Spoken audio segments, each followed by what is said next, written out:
যোৱা কেইদিনমানত আপোনালোকে দেখিছে যে অখিল গগৈয়ে যি ধৰণে মিয়া মানুহৰ মাজত সোমাইছে, নকবলগীয়া কথা কৈছে আৰু কংগ্ৰেছ চৰকাৰ আহিলে তেওঁ গৃহমন্ত্ৰী হ'লে মিয়াসকল উচ্ছেদ নহ'ব, মিয়াসকলে সুৰক্ষিত পাব, যিবিলাক কথা তেওঁ কৈ আছে তাৰ পৰা এটা কথা বুজিব পাৰি যে কংগ্ৰেছ বা অখিল গগৈ আহিলে অসমত মিয়া ৰাজত্ব চলিব।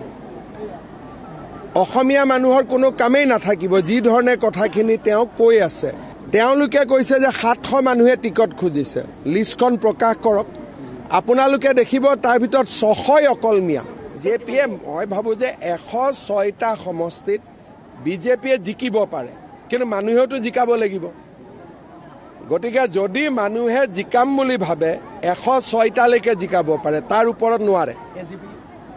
চবক মিলাই AGP, বড়ো, আমি, কাৰ্বি, ডিমাচা সকলো মিলি 106টালৈকে আমি জিকিব পাৰোঁ।